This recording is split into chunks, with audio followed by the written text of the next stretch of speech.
Powered by Sports Interaction, Canada Sportsbook. It's March Mania at Sports Interaction. NHL, NBA, March Madness, MLB, and so much more. It's bananas. Play Pinata Picks and Minute Madness, exclusive games with insane odds you can't play anywhere else. Make your next bet with Sports Interaction. Download the app in Ontario, use the QR code at the bottom of your screen, or head to sportsinteraction.com/SDPN to get started. 19 plus, please play responsibly. Yeah, not only is March Madness at Sports Interaction bananas, but you know what else is going to be bananas?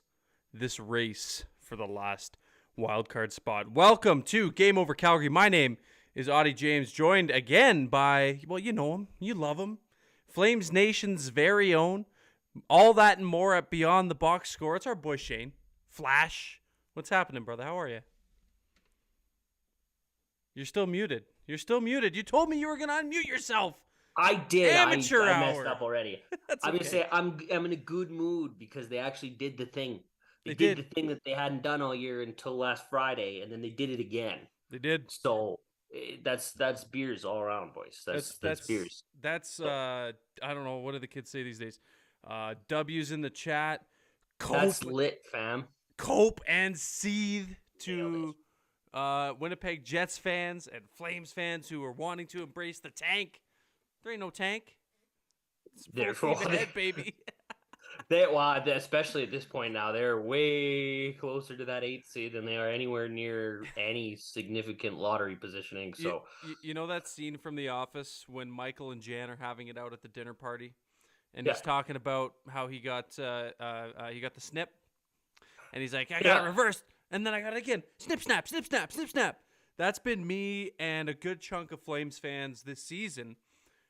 Snip, snap, snip, snapping between, hey, maybe we should tank this bitch, and hey, maybe we should just, try, and the Winnipeg Jets could help us, but they've been winning, and as long as they stay within one game of the Jets before they play the Jets, they're in an all right spot. You can sell hope. Right now, they're selling hope. They are. That's the thing. Like 3 weeks ago, it felt so distraught.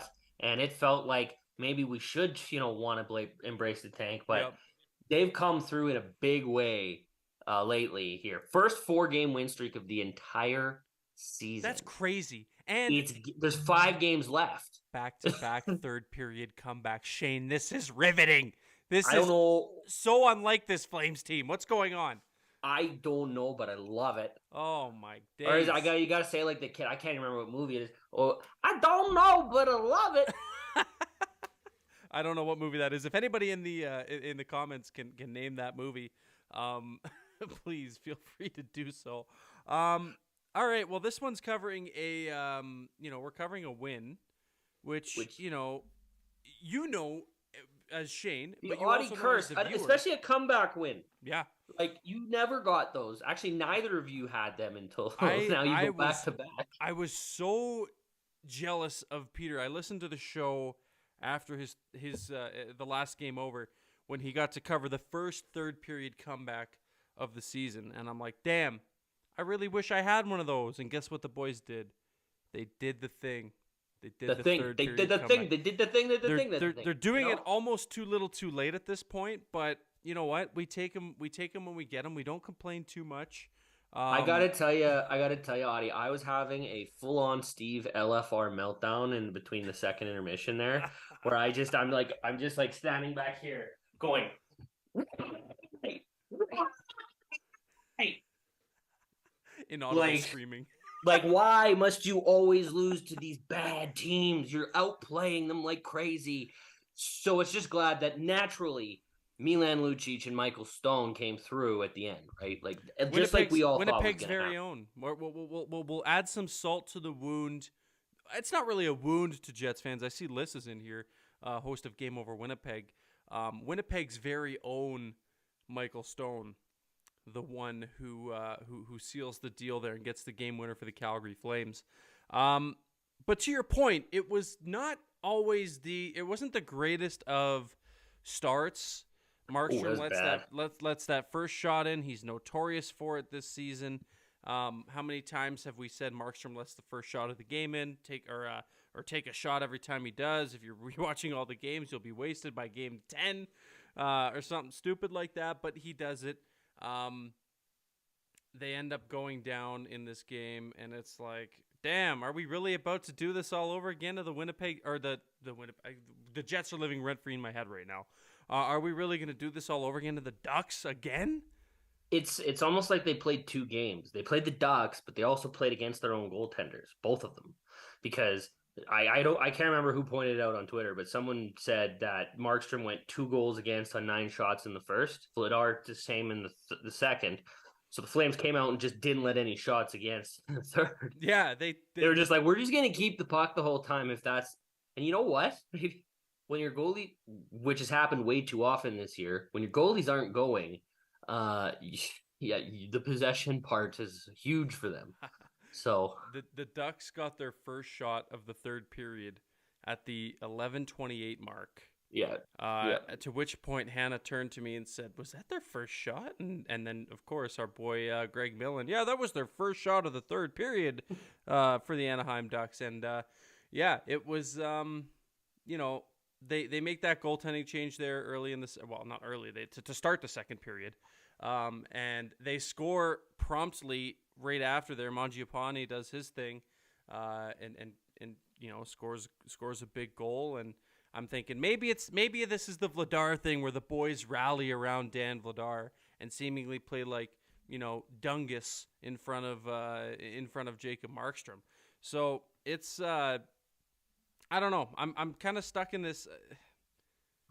I'm happy for the win. I was fully expecting to come on here and talk shit. I know we were talking in the group chat, me, you, and JJ, about what are we gonna do. It was Sir Bagalos gonna come out, and he's sitting right here beside me. If the Flames end up making the playoffs this year, actually, should we do something to Sir Bagalos?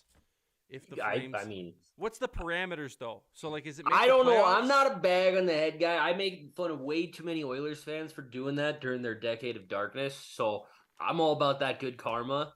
Oh yeah, I'm all about those. You know what I'm all about? Do whatever you want. I think that's hilarious. I'm all about those YouTube views, baby. I'm all about the content. I'm a content guy. Whatever gets people to come and watch. If it's Sir Bagalos. Now my secrets are all exposed. You gotta put the loss away. We are streaking in the right direction. We are, but I want to know, Flames fans. I want to know in the chat. Sir Bagalos, is he continuing into next season when we get frustrated? Are we doing something with him if the season ends and them making the playoffs, making the cup final? You pick. Let's just say this real quick. If they get in, if the Flames get in. Mm-hmm. I don't think any team wants to play them. They're on the bottom, but they have been in every single game, even though they keep losing. There's no 3-on-3, which they're notoriously bad at in the playoffs. You just keep playing 5-on-5, to which they are a top 5 team in the league at controlling play. So Calgary getting in, period, and this has always been the strength of a Daryl Sutter coach team, is if they get in, they can do damage because they always have played playoff hockey. So they may not have a ton of win streaks, but you only need to win 4 in a 7-game stretch. And they don't need to be in a row. So that's true. They have offensive weapons that haven't performed. That doesn't matter in the playoffs. Gretzky was saying it on TNT today or whatever program it was. The slate gets wiped clean. It's zeros across the board. Whatever you did doesn't matter. Go out and work your butt off. And I love that. And so Calgary's selling the hope for that. And, I don't know, you do it this late in the year and it brings the fans back, which is the problem because they usually wait until the last minute to tear our hearts out. So, yeah. No, to your point about playoffs, it's pretty much, find a gear, dig in, work, no quitting. Just nonstop. It's a clean slate, and those are the things that are honestly the recipe to success in a regular season, and even more so in the playoffs. Before we go any further, let's say hello to the chat. There's a lot of people in here watching right now, so I would be remiss if I didn't acknowledge the people that are in the chat with us right now. Okay, I know Liz was in here nice and early. She was She was running her mouth a little bit, saying the Flames will not let me have one good thing. She is, as I mentioned, the host of Game Over Winnipeg, so she's not very happy. I will mention a little wager that the Game Over Calgary hosts and the Game Over Winnipeg hosts have coming up pretty soon here. I'll announce it at the end of the show. Let's do that. Lindsay, hi, how are you? Let's see here. Where are we? This team is going to give me a heart attack. That one coming from the power of the riff compels me. That has been kind of like how I've felt all season. This team has kind of given me... And imagine this. Imagine coming on here 41 times a season and having to talk about everything that's happened this season. I remember a couple shows. I've had Matty Rose on twice. And after the first one, I saw him in person and we were talking and I was like, man, I'm really sorry about like that first show we did because it was a blowout loss. We didn't really have much to talk about. It was a late game, and it was like, what are we going to talk about? This team has been losing, and this, that, and the other. I'm like, all right, let's have a good one the next time I have you on. And lo and behold, the next one that happened was the exact same thing. So try doing that 41 times a year and tell me how your heart feels at the end of it all. Some Auddie and Shane love. And yes, Conrad, pre-recorded Sports Interaction ads. That's some new stuff that I should have been doing earlier. But I definitely am glad that I'm on the train now. Robert giving me love to the Pride hat. I believe they're still available. I saw them at the Wranglers game. Go Rangs. Every single Flame wore the jersey. Love that. They did. Love that. Fucking. They did. Absolutely, boys. Yep, we talked about that after that game. And just how important that was, and we have some Russian players on that team who wore the jersey too, and I'm just gonna leave it at that. But I'm proud of this team and what they did. The jerseys were gorgeous. The logo on this hat is gorgeous. I love like the design. So unique. Yeah, so unique. It's completely stood out from the other ones like that have happened. So absolutely. I love it. Give everyone hockey is for everybody, and that is awesome, man. Yeah, I loved the inclusion. It was gorgeous and well thought out. The Flames truly done a good job have all killed their warm-up jerseys this year across the board. It's been great stuff. So yeah, the Canucks are always good for them too, and now I'm glad to see the Flames stepping it up another level this year and just like knocking it completely out of the park. Mm-hmm. Those Indigenous Blasty jerseys were unreal. I wish I could buy one, like not the game used, like just a replica. Just give me a replica and like proceeds go to wherever. Those were so nice. I was a big fan of those. Okay, let's see here. They need to get Coronado in for at least a game to burn the first year of his contract. That was apparently promised to him and his agent that he will get a game. I'm pretty sure that the first year of his contract is already burned. Yeah, as soon as he signed it and reported to the Flames, it kicks in. So he got a signing bonus.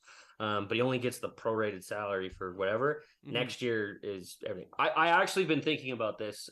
We've seen this same lineup for 3 games now. I think this is it.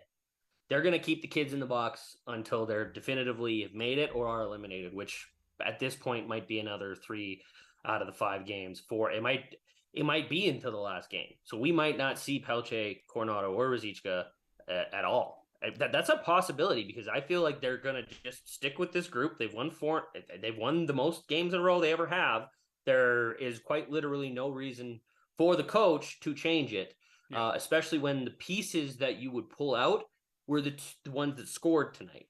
So regardless that doesn't help play, it's justification just to keep them alive. I think you could insert all 3 forwards in the box and take 3 forwards out of the lineup and you'd be a lot better, but that's hindsight or thoughts, my own personal opinions. So as long as they keep winning, you can't really say much. And if they do find a way in, I gotta eat a fair bit of crow, but I not as much as I think. I still think it hasn't been the best managed season behind the bench, but right now it's going all right. Yeah, and that's you mentioned earlier that like if this is a team that squeaks into the playoffs, you don't think other teams are going to be wanting to fuck around with the Calgary Flames. And I, at the beginning of the year, it was kind of like, well, not even at the beginning of the year. Throughout this whole season, it's been the same ebbs and flows, the same ups and downs for the most part of the year where is this team going to make it? They show signs of being flashy. They show signs of being good, and then they go on a complete shit tank, little skid, and they crush your hopes, and then that, changes, and it's ups and downs, snip and snap and snip and snap. But one thing I've remained constant on all year, and you can go back and watch all the other shows, no matter how much I shit talked about how the Flames have played, the one thing that has remained true, and one thing that I've stood by, and I will stand by till the end, is that this team, I think, is built for the playoffs. And you talk about that fresh slate. Talk about a group who needs a fresh slate more than the Calgary Flames. I will absolutely wait. A team that's on the precipice of a trip to the postseason. Who could use a fresh slate any more than this band of misfit teams or team who have all the right pieces but just haven't quite meshed it together all year? Who? Tell me who. Who needs a fresh start more than anybody in the entire league is probably Jacob Markstrom. He needs that GAA back to zero, and just ignore it. The only thing that matters in the playoffs is the W's. They say that in the season, but playoffs even more so. You could get, if you have an 880 and 14 wins, that means you're still in the Stanley Cup final. Doesn't matter how many save percentages. It means you're doing what you need for the style of play for your team. Calgary probably needs them in the 9-10-ish range, and they would be fine, but they've been in the 880 or less range. That's about good 30. Not good. Yeah. So, but I mean, the goaltending alone would love it. I think Kadri and Huberdeau wouldn't mind a good reset too. I'd argue a guy like Mangiapane who. I think he's been okay. He, on the defensive side of the puck, guys like Mange and Coleman, they may not be producing goals, but they're still playing solid. And part of it is, when you're getting all those chances, it's time that the other team can't be getting them on you as well. So then with Backlund for most of the year, I actually am fine with Mangiapane. Is he $5.8 million produced this year? No. Is he been over $3 million worth of value for me? Yes. I could look up an appropriate evaluation. It's late at night and I don't want to. But I think guys like those that still provide defense, you got to remember, he's been playing with Backlund all year. That's a third line. And having 16 goals and close to 40 points for third line production is pretty fantastic. That's actually pretty good. That's what you'd want minimum out of your third line anyways. So I think more or less the big contract guys. And on defense, I don't think anyone. I think they're fine on defense. Uyghur's been on a upward trajectory, climbing Everest in terms of level of play and impact. Troy Stetcher was off the rails tonight. Just speed, that rush where his speed bumped that check and he still got in deep was awesome to see. The Flames defense don't normally rush. We haven't really seen something that dynamic with that speed since Shillington's been gone. So the defense, I think, doesn't need a reset. They need to keep rolling. Forwards, a few of the big ticket forwards in the goaltending, even just getting in, I think it would rejuvenate them. And especially Kadri, having that taste of the playoffs in his mouth again a year later might spark something. Might. I'm not saying it will. But. Yeah, and talking about Uyghur, tonight, holy shit, what a, bro assist and a half on the Lucic goal. Blocks a shot deep in the D zone. Puck goes up ice. Here comes Coleman. Flips it over to none other than Big 17, who no look snipes. Yeah. I called it a snipe on Twitter, and someone pointed out he wasn't looking when he shot it. He just had his head down, and I was like, "Hey, I'm still calling it a snipe. It's no look. Just because he wasn't looking doesn't mean I'm not going to count it for him." That's how he had them. He had them right where they wanted, or right where he wanted them. I get, with all those years of shooting 5-hole, it's just a fake for right now, That's why. Yeah, exactly. So, but yeah, that's I can't agree more. And talking about, I really wanted to touch on that clean slate thing because I've been stewing on it about, everybody talks about that clean slate and who else other than the Flames. And a couple comments here kind of just touching on that.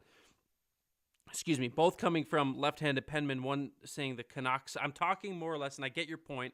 And then you followed that up with wait, not the Canucks. They kind of already got their reset with Tocchet. Good point. But I was more so talking about teams that are on the cusp of the playoffs. And unless I'm just completely ignorant, I to think the Winnipeg standings, got their fresh start when they switched coaches. That is a massive thing. And then the next thing was when they got Ehlers back after missing him for 60 games. Mm-hmm. That's the other one of the main reasons the Jets are rolling right now is Bonus is finally playing. Ehlers got an uptick in ice time. He's their best player. Yep. I don't care what anyone says. In my opinion, Nikolai Ehlers is their best player forward wise. Josh Morrissey is separate case, and Connor Hellebuyck alone. But as soon as they realize Nick Ehlers is their offensive driver, it's going to be dangerous for everyone. But they play. It's Rick Bonus. It's the same thing we saw Calgary play against the Stars. It's not a lot of space. It's not a lot of offense. It's what you watch Calgary do. It's two teams playing the same style, fighting for that last spot. And Winnipeg's subject to exact same grievances of, we can't score today. Or if your goaltending's not perfect, you're gonna falter. And so it's two teams battling to basically see who screws up the least and can crawl in. But once they're in, doesn't matter who they are, they're dangerous. Yeah, as far as I'm concerned, the Jets have used all of their scoring luck in the past 2 games. They outscore opponents 12-3 in their last 2 games. They put up a 6-piece against the Red Wings and then 6-1 tonight against the Devils. So, but if you look at the two teams and look just how Hellebuyck versus Markstrom has played this year, that's why public faith and the fact that they have the percentages in the standings are why they're favored. Yeah. But favoritism is dangerous this time of year. The pressure is all on them. The pressure on Calgary, it's a bit on Calgary, but there's more pressure on the Jets to stay there than there is on Calgary to pull through, in my opinion. Again, these are just opinions. But I think if Calgary gets in, they'll come in rolling, and if Winnipeg gets in, Winnipeg will back in. And I know which one would have, in my ideas, would have more success, and that's the Flames. So they just got to keep pushing. Nashville is in tough. They're missing everyone under the sun and traded so many pieces. Yeah, it's like, what do they have left? They're living on kid power and UC Soros. So Luke Evangelista is just going off there. So it's fun one thing that's done though is it's created a fun atmosphere, not just to watch the Flames, but to check on other teams right now. It has. We're late into the year and people are still invested, which is why when you ask which games I wanted to help co-host with you, I said, let's go late in the year in case there's Yeah, you shot your shot there. Yeah, in case there's a playoff race. I said those games. I said the divisional games would be close. Didn't realize it was going to be the ones against Winnipeg and Nashville. But I digress. At least we're talking about relevant hockey and not like whatever Nate Thomas is going to talk about on the Ducks podcast. Because sorry, Nate. Sorry, buddy. Yeah, that was a low blow. That was an unnecessary drive-by. But that's okay. They're talking about possibly getting Bedard. That is fun. So. We thrive on those unnecessary drive-bys here on Game Over Calgary. The amount that I've done on guys like Steve, or I've picked on Gould a lot for some reason. Like it's just like, or James. Like I don't know. It's just you get the drive-bys in when you can. I want to look ahead at the schedule a little bit here because it's been so fascinating to me. Just like. Utterly fascinating. It's so crazy. It's crazy. Yeah, exactly. As we weird everybody out and everybody leaves. Off day tomorrow for the Calgary Flames. Then they host the Blackhawks on Tuesday. Just to follow that up with that big game on Wednesday against those Winnipeg Jets. I would be lying to you if I told you, I got to be honest with you. If you asked me 2 weeks ago where I would be right now as a Calgary Flames person, I would tell you that I'm fully invested in the Toronto Blue Jays. I would say. Yeah, I watched them get. I watched Chris Bassett let 2 pitch dingers go out of the yard today. Oh, it was bad. And I feel bad for the guy. The only shitty thing is that we got as Flames and Blue Jays people, we have to double what we see as Blue Jays fans, opposed to what we see as Flames fans. But hopefully, it's not as bad as everybody seemingly thinks the sky is falling 3 games into the season, 162 games. The Blue Jays got this. That's a game over Blue Jays for another day.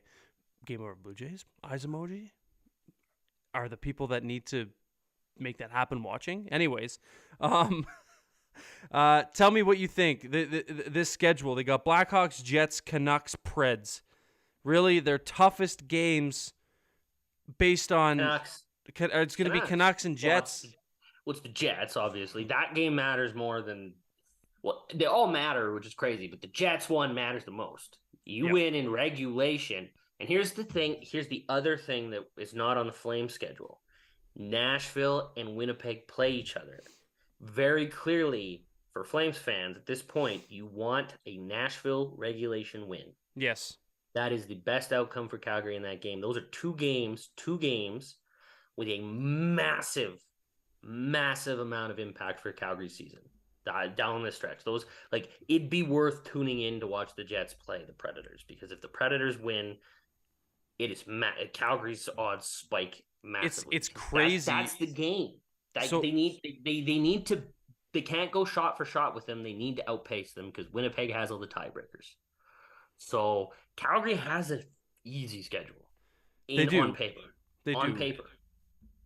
So the best thing about this whole Jets Flames game followed by Jets Preds is that for the Jets, it's not back to back literally, but they play the Flames and then they play the Preds. So it's going to be like, we could know pretty soon like how things should be kind of lining up after that. If the Flames take care of business on Wednesday, and then if the Preds can help take care of business on Saturday, because then they play, them being the Jets, play San Jose on the following Monday, and then they go to Minnesota, play the Wild on Tuesday. That's a back-to-back.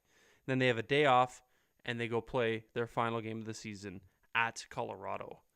So you want to talk about strength of schedule and how it might look bleak if those 2 games don't go in favor of the Winnipeg Jets. Might be looking a little bit better there for our boys donning that flaming C, eh? Number one, though, they need to just take care of their own shit. That's true. Winnipeg, whatever happens to Winnipeg is irrelevant if you don't win any of those games. Yeah. Right? Like you have to. So it's just, don't focus on the outside noise. You finally won 4 in a row. There's no reason that you shouldn't have the hope to beat the Blackhawks. Yes, you've lost to them already. That doesn't matter. They're still bad. They're horseshit. But as we've seen in the last 2 games, I'll tell you this: Calgary has actually dominated possession in the last 2 games.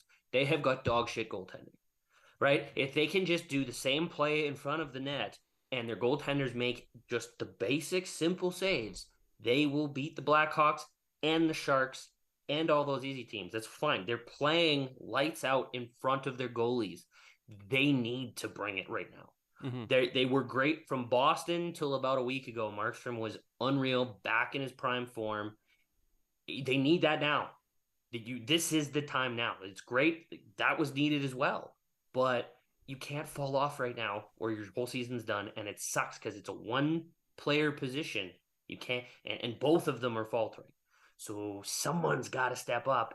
They're not gonna put that pressure on Wolf at this point of the season. No way. Oh. So it's gonna be on Markstrom. I wouldn't be surprised if they win the first game here. If he plays both on the back-to-back. I would. We've seen it before. It's not surprising because it's primary lineup for the coach. Go time right now. He's even like in Vancouver.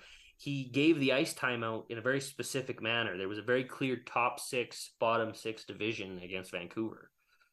So that shows me that, okay, he recognizes how crunch time it is, and he's shortening his bench when it matters. So the coach is showing better signs of game recognition, and the players are mostly responding with great play. So that third period, high danger chances were 8-0 Calgary with 5 minutes to go. So yeah, not surprising. No. And if you watch the game at all in any capacity, it shouldn't surprise you whatsoever. It was mostly dominant by Calgary after a little bit of a blunder there in that first little bit of that first period. But all I can say to the 33 people watching and the shit ton of Flames fans in Alberta, in across the country, across North America, all across the world, buckle up, baby. It is going to be a fucking crazy final 5 games for the Calgary Flames. It's going to be a lot of scoreboard watching, and it's going to be a lot of biting your fingernails, and hopefully it ends up in something that leads to a postseason berth for the Flames. Because Shane, man, I want to party with you down on 17th Ave.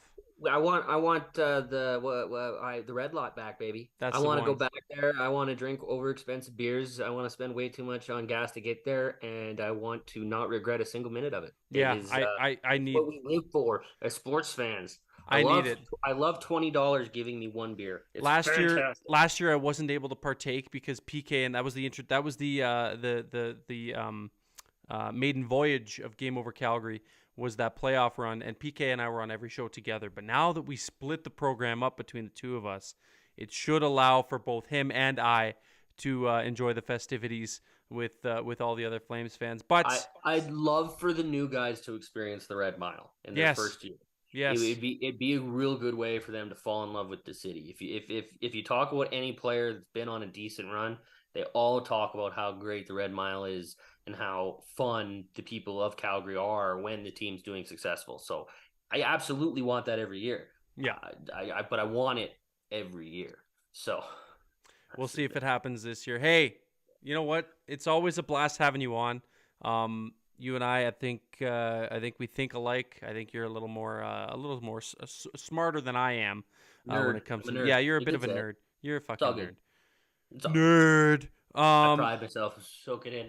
Oh, great. Nate just showed up, and I don't think he heard his unnecessary drive-by. Nate, boy, do you have a good one. Don't rewind. Listen tomorrow when it's up on a podcast. Shane, tell everybody what you're up to and where they can find you, my man. Beyond the Box Score tomorrow morning, usually 8 to 10 a.m. Flamesnation.ca. You can find it's a full game review using analytics as an additive for information. We talk about possession, we talk about chances, and I try to talk about half the roster every single game. I watch every single game live. I don't miss one because I want to bring honest, great content to the people of Calgary with a bit of a coaching / numerical outlook to it. So I love it. I love engaging too. You can follow me at Twitter is my number one thing at @flash_33. And yeah, you ever need to know anything or you ever want me, just shoot me an email. It's usually in my bio. Yeah, go check him out. Go check out all the wonderful work he's doing over with his articles on Beyond the Box Score. Great work by the Flames tonight. They dug in. They held on. They got it done. They found another gear. All those wonderful, wonderful terms we used earlier on in the show. Thank you so much for stopping by and watching the show. If you're listening on playback, please be sure to review, rate, all that good stuff. And if you're watching right now, hit the like before you head out. It's absolutely free, 99 to do. I'm just kidding. It's free. There's no 99 cents. It's free to do. So it's a good way to support the show and support the beautiful people at SDPN. But by the way, if you're new, hit subscribe. Ring the bell. If you're new and you haven't subscribed to SDPN Sports, you're missing out. Lots of really good things on the horizon here. And check out the latest SDPs as well. This one's a little bit of old news, but HQ up and running now in the new building. So it's exciting times here for all of us here at SDPN Sports. Thanks again to all of us, or all of you who listened. Thanks to our friends over at Sports Interaction, and thanks to SDPN Sports for allowing this to take place. Be well, everybody. And a little bit of a voice crack, but we will talk to you guys after the next Flames home game. Peace. Game over! Powered by Sports Interaction.